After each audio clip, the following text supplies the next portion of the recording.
everyone, welcome to day 26 and 27 of my yoga challenge. Today I'm going to be showing you tree pose, which is probably one of the most recognizable balances. You have probably seen it before even if you're not a yogi. And I'm going to lead you straight into a variation of tree pose which is called weeping willow, which is a little bit more tricky. And what I love about these poses is that they're for everybody. So if you're brand new, it doesn't matter if you're 5 years old or 95 years old, you can still get the benefits of doing these poses. And all I would say to you is if you know that your balance isn't particularly good, to start next to a wall or to have a chair next to you. A dining room chair is absolutely perfect. There's no shame in using something to help with your balance, because what you're doing is you are helping with your balance. Eventually the chair will get a little bit further and further away as you go in confidence. But for me, when I first started with balances, I was a little bit all over the place, to be honest with you, and I liked to have something next to me. It just gave me that little bit of kind of reassurance that I wasn't going to fall. So first of all, your balances are going to be done on each foot. There's nothing to do with your hands other than taking your hands into prayer position. And what I really like about the balancing poses is that they are there to still your mind as well as your body. So what you will find, as with all of the other poses, that you are probably better on one side than on the other. My left side, I could balance there all day. When it comes to the right side, especially if I've got things on my mind, if I know that I've got a hectic day or to-do list, my balance is all over on my right side. So the first thing that I would say when it comes to getting your balance is, don't worry if they're not exactly the same. Where we have to start with our balance, obviously, is your foundation. So remember, anytime I've said to you when your hands touch the mat, I need you to spread your fingers. Your balances really work well if you can do the same with your toes. So I'd maybe start by coming onto your mat, taking your feet together and just easing off into the ankles a little bit. So you can lift up onto the toes, lift up onto the heels. As you do that, just spread your toes nice and wide.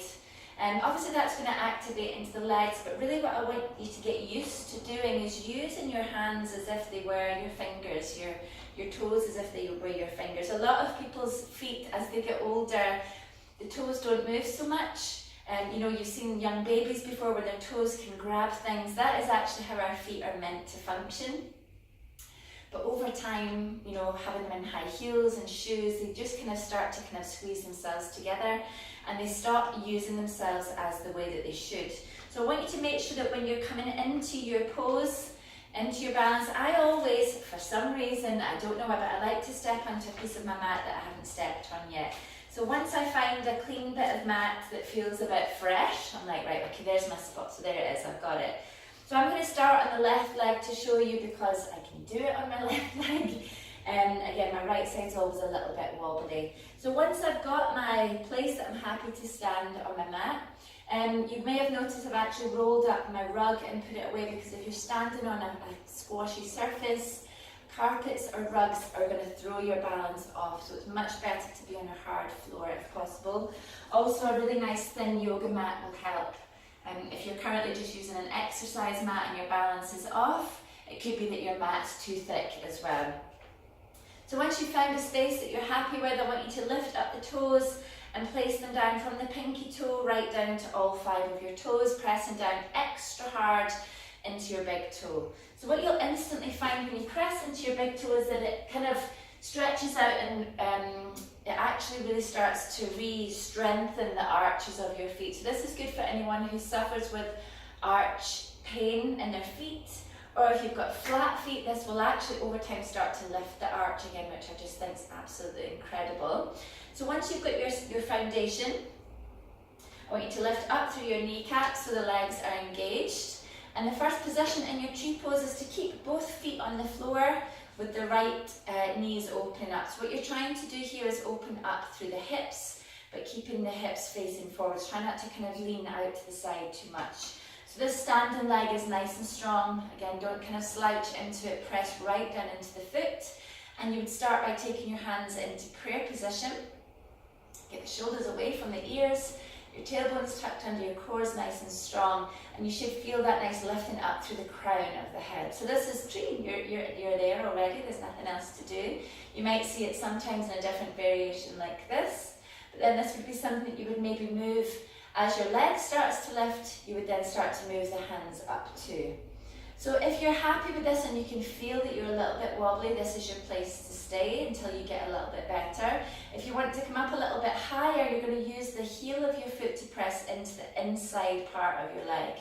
Now you'll notice that I've missed out my knee. Never lean on the knee joint. You're either going to come just above or just below the knee joint. And again, open out through the knee, open up through the hips, bringing the hands back into the heart. Now you'll notice that I've started to wobble a little bit, and that's because I'm speaking to camera, it's a bit weird. As soon as I focus my eyes somewhere else, my attention goes there, my energy goes there, everything becomes still.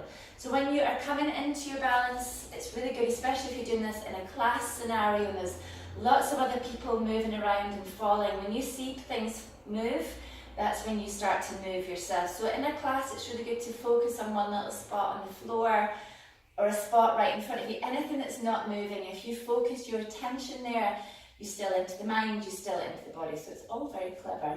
If you wanted to come up a little bit higher and you feel as if your flexibility and your strength is quite good, again, you're going to press in through the heel of the foot first, and then the rest of the foot rests there. So you've got that lifting up through the heel. It's really strong on both legs.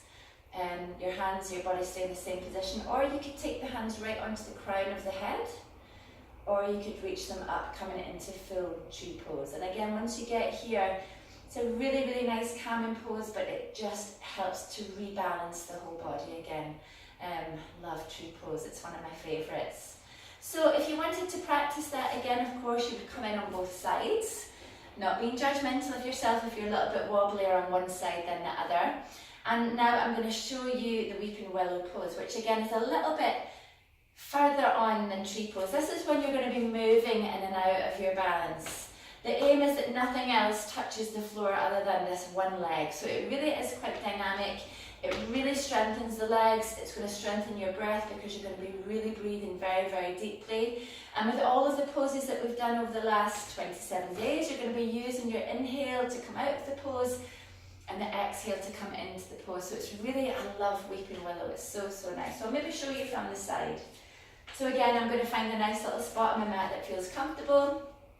I'm going to get this balance into this left foot, spreading the toes, getting my foundation, and this left leg is it's not locked out, but it's strong. My kneecaps are lifted up. So rather than taking the foot outwards, you're going to keep your hips facing forward. You're going to take your right toes onto the floor just in front. You're going to take your right hand out beside you, palms facing upward, and then your left hand is going to reach all the way up. So these are the branches of your tree. This is the trunk, these are the branches, these are the leaves. So I want you to spread your fingers, spread your toes, and as if you were growing up towards the sun. On an inhale, you're going to lift the chest, lift the arms, and just grow a little bit taller. And what you'll find is that each time you come in and out of this, you will come a little bit taller. It's really, really nice. So we'll see how we go.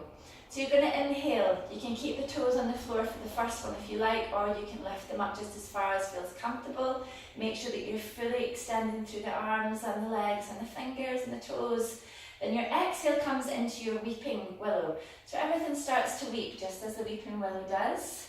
You start to bend into this standing leg, and I want you to try and come as low as you possibly can without touching the ground.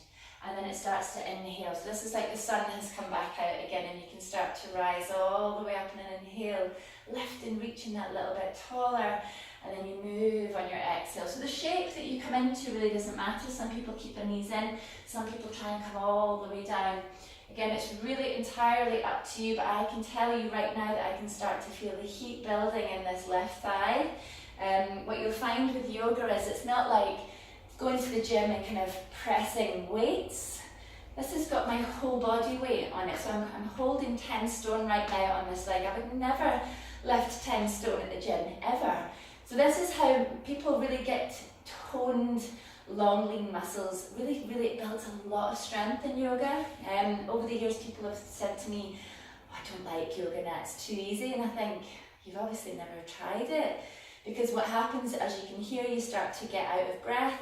It starts to work everything through the whole entire body. So if you wanted to try that on the other side, it's the right leg as your branch, your trunk, left toes out in front, and again you just reverse what you did. So you've got your right hand straight up, left hand out to the side, inhale and exhale. So go with it, guys. Let me know how you get on with these really nice poses. Love a bit of tree pose. Namaste, and I shall see you all tomorrow.